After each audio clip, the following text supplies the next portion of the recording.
Hello and thanks for joining me for another track guide. This is for Dragon Trail Gardens in reverse for this week's Daily Race B. We're in the Supra, currently number 6 in EMEA, so 1:29.8 is the time that managed to set. There are a couple of mistakes in this lap, so I do brake too late for turn 1 and I have to use first gear to help rotate the car. If you brake just a touch earlier than I do in this replay, you can keep it in second the whole way around that second part of turn 1 and turn 2. That'll definitely be a little bit faster.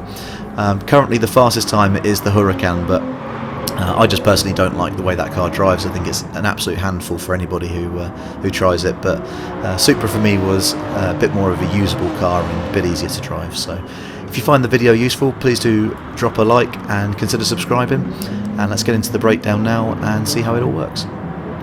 So coming up to turn 1, we're on brake balance 0 here and braking just before the blue and white curb.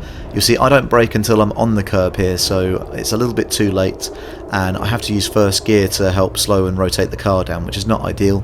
If you brake just before the blue and white curb, then you should be able to keep in second the whole way around that section. So just get used to feeding the power in as quickly as you can and keeping the car stable.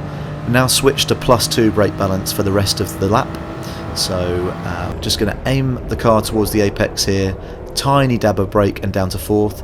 Make sure you let the car run wide out to the right hand side of the track here before turning in for the next section, and you can keep it in 3rd all the way around here, and you can see about halfway through this little short straight I start feeding the power in, and you should be on full power before you touch that final curb on the left hand side.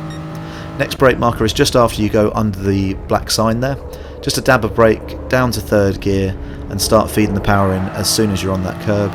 Just a lift for this corner and then it's flat out through this next section. If you're carrying enough speed, you are going to have to use the runoff here, but make sure you keep your 2 right tyres on that blue and white curb. Braking on the 100 board, and we are down to 2nd gear initially here, but then do use a bit of first to rotate the car. Definitely shift back up into 2nd to start feeding the power in. You don't want to accelerate out of there in 1st gear or it is not going to be ideal. Next we're coming up to one of the most tricky parts of the track.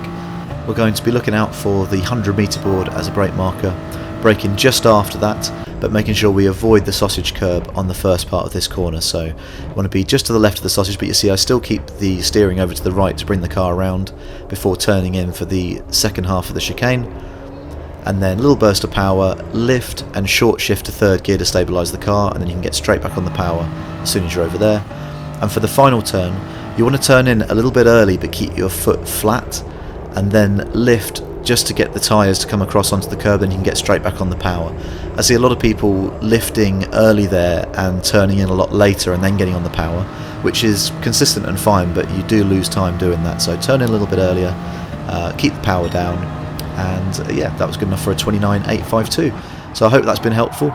Please do drop a like if you enjoyed the video, and I'll watch the lap out now here at full speed. Thanks very much.